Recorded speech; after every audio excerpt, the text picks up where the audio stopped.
Terima kasih masih bersama YPB Movie. Di episode yang lalu, turnamen Tenkaichi Budokai di PC dewasa akhirnya dimulai. Banyak sekali petarung misterius bermunculan, yang salah satunya adalah Kaioshin Dewa Semesta ke-7. Fidel yang bertarung melawan Spopopik pun berhasil menghajarnya dengan mudah. Tapi si botak ini begitu kuat. Dia bangkit lagi terus-menerus dan membalikkan keadaan. Dia menghajar Fidel dan meluncur ke hadapan Fidel dengan penuh percaya diri. Dan Fidel yang sudah kelelahan tentu nggak bisa berbuat apa-apa. Semua penonton yang menyaksikan sudah tidak aneh melihat para peserta terbang karena mereka sudah melihatnya berkali-kali. Si botak segera membuat bola laser untuk menghajar Fidel hingga mengirimnya terbang menuju arena. Beruntungnya Fidel masih bisa bertahan, tapi dia begitu sangat kesakitan. Goku dan Vegeta sendiri ingin mengetahui dari manakah si botak ini mendapatkan kekuatan. Sementara Fidel yang mencoba menyerang lagi langsung balik dihajar dan disiksa tanpa ampun. Namun dia masih belum menyerah. Dia bangkit lagi untuk terus melancarkan serangan di pipinya. Si botak yang kesal balik lagi menghajarnya dan mengakhirinya dengan ultimate yang membuat Fidel langsung tepar. Dia langsung menyiksa Fidel yang sudah tidak berdaya. Satan yang mendapat kabar anaknya sedang dipukuli tentunya tidak percaya, karena yang dia tahu sebelumnya Spopopik adalah orang lemah yang bahkan sudah pernah dia kalahkan. Namun kenyataannya tidak begitu. Si botak ini sudah menjadi kuat dan sedang memutar-mutar tubuh Fidel juga melemparnya keluar arena. Di detik-detik sebelum hal itu terjadi, dia menarik kembali Fidel ke dalam arena karena masih ingin menyiksanya. Wow, benar-benar manusia yang kejam sekali ya. Fidel mencoba berusaha bangkit kembali. Dia tak akan menyerah meskipun tubuhnya sudah gemetaran. Semua penonton kembali bersorak dan memberinya semangat karena anak Satan memang harusnya begitu. Tapi ini bukanlah sebuah keberuntungan. Fidel yang berlari untuk menghajarnya kembali sontak dihadiahi pukulan yang membuat Fidel mental melayang jauh. Si botak kembali menyiksanya dan menonjok wajahnya terus-menerus. Dia akan menyiksa Fidel sampai mati tak peduli meskipun dirinya didiskualifikasi.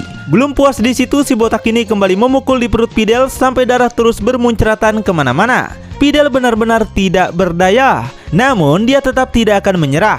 Meskipun terlihat egois, tapi dia hanya ingin menang dan tak mau membuat sang ayah malu karenanya. Dia terus memaksakan diri padahal tubuhnya sudah tak mampu. Kemudian si botak menonjok Fidel sampai dia terbang ke pinggir arena. Gohan yang melihat itu sontak berteriak agar Fidel menyerah saja. Fidel berusaha bangkit kembali dan tidak akan pernah melakukan itu. Dia tidak mau menyerah sampai tetes darah penghabisan. Kalau begitu mati saja kau. Si botak kembali datang untuk menjenggut rambutnya dan menghajar wajah Fidel menggunakan serangan lutut. Gohan yang melihat itu begitu sangat emosi. Si botak ini kembali menginjak batang leher Fidel sampai patah yang membuat Fidel sampai menangis. Tapi Fidel masih saja keras kepala jika dirinya pasti akan menang. Melihat itu Gohan sudah tak kuasa menahan amarah. Dia berubah menjadi Super Saiyan dan meluncur untuk menyerangnya. Tapi sobat si botak ini lebih dulu datang dan membuat Gohan sampai berhenti. Orang itu menyuruh si botak untuk berhenti bermain-main. Dia harus sadar jika tujuan mereka kesini bukanlah bersenang-senang tapi melakukan hal yang masih rahasia. Si botak pun kembali tersadar dan menendang tubuh Fidel yang sudah tak berdaya keluar dari arena. Gohan segera datang untuk membawa Fidel ke tim medis. Dia begitu marah pada mereka dan pasti akan melakukan hal yang sama pada si botak. Dan untuk kesekian kalinya Satan diberitahu keadaan Fidel. Dia pun sangat terkejut dan berlari ke tempat Fidel berada. Satan tidak percaya anaknya bisa dipukuli begini. Sementara Fidel yang kini sudah siuman meminta Gohan untuk membalas kekalahannya. Hal itu tentunya akan Gohan lakukan dong. Di tempat lain, dua teman sekolah mereka sedang kebingungan mencari lokasi keberadaan Fidel. Selain itu, pria ini masih sangat penasaran ingin mengungkap siapa sebenarnya Great Saiyaman. Kenapa bisa begitu dekat dengan Fidel? Di sisi lain, Goku yang akan mengambil Senju di tempat Karin menyempatkan diri untuk makan dulu. Ternyata orang mati makannya masih sebanyak ini ya. Kemudian, pertarungan antara Gohan melawan Kibito pun akan segera dimulai. Namun, Gohan meminta wasit untuk menunda dulu karena dia masih menunggu ayahnya. Tak berselang lama, Goku pun akhirnya sampai. Gohan yang sudah tak sabaran ini segera mengambil kacang Senju dan pergi membawanya ke tempat Fidel.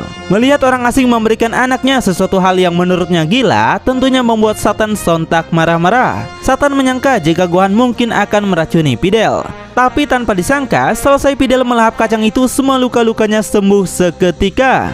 Fidel begitu terkejut apalagi Satan dan dokter yang melihatnya. Setelah begitu lama menunggu yang membuat penonton sudah tidak sabaran, pertarungan Gohan dan Kibito pun akhirnya dimulai. Mereka berdua masih belum mengetahui kekuatan masing-masing.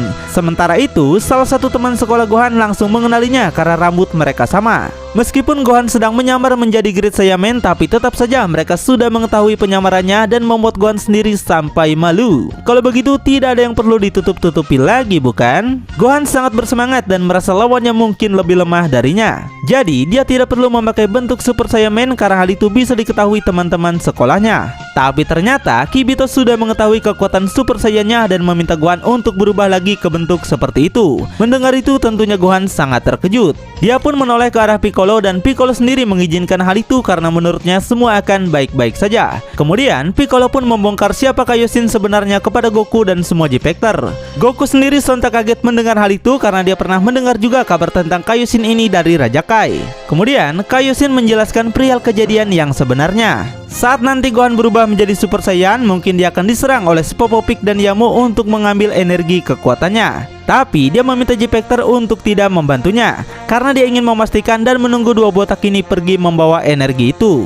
Sementara Gohan saat ini akan menunjukkan perubahan Super Saiyan seperti yang diminta oleh Kibito. Dia ngeden sekuat tenaga yang membuat lantai arena berterbangan dan menghasilkan cahaya kuning yang menyilaukan. Semua penonton pun kaget melihat Gohan bisa berubah. Tidak terkecuali Videl dan juga teman sekolahnya yang tidak menyangka ternyata pria berambut emas yang terkenal itu adalah Gohan. Dengan begini, semua penyamaran Gohan sudah terbongkar. Kibito pun sangat takjub kecuali Pangeran Chongak yang berkata jika kekuatan Gohan sudah menurun drastis dibandingkan saat melawan Cell.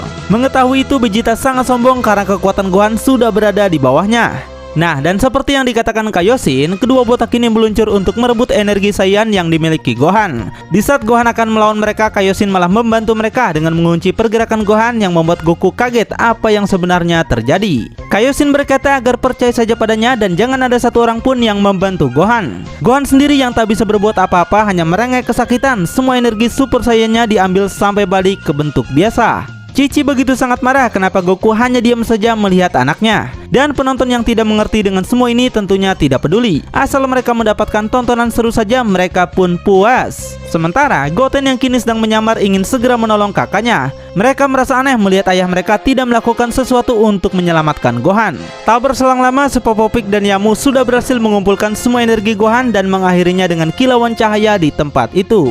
Gohan pun langsung terjatuh tidak berdaya. Dan mereka segera pergi terbang meninggalkan tempat itu. Nggak ingin ketinggalan jejak, Kaioshin juga segera pergi mengikuti mereka. Dia meminta J-Factor untuk ikut juga karena bantuan mereka akan sangat dibutuhkan. Tapi Pangeran Chongak begitu marah pada Goku karena mereka harusnya melakukan pertarungan. Dia tidak peduli dengan urusan Kaioshin dan lebih mementingkan siapa yang kuat di antara Goku ataupun Vegeta. Namun Goku berkata jika ini mungkin lebih darurat bro.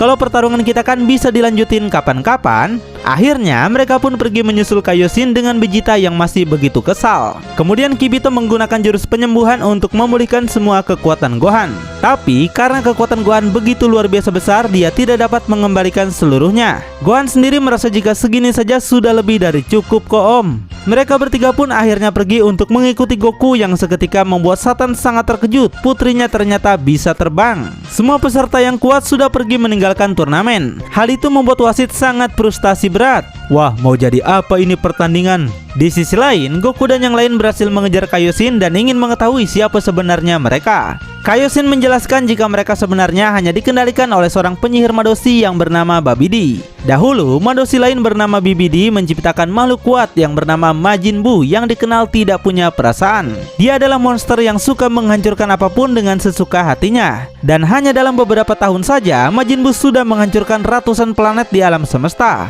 Dahulu, di alam semesta ini ada sekitar 5 Kaioshin yang setiap dari masing-masing mereka memiliki kekuatan untuk mengalahkan Frieza dalam satu pukulan. Namun, 4 Kaioshin sudah berhasil dikalahkan Majin Buu dan hanya menyisakan dia saja sebagai Kaioshin terakhir. Kabar keganasan Majin Buu ini bahkan katanya Bibidi sang penciptanya sendiri tidak bisa menanganinya.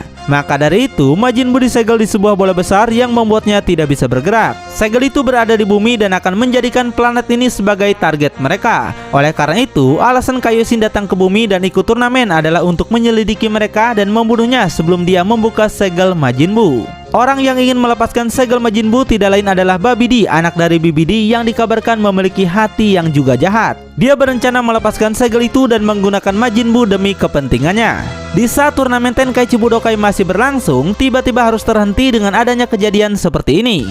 Mereka harus menghentikan Babidi sebelum planet bumi dan masyarakat menjadi korbannya. Dapatkah J-Factor mengalahkan Babidi dan antek-anteknya? Tonton kelanjutannya di channel YPB Movie, channelnya anime masa kini.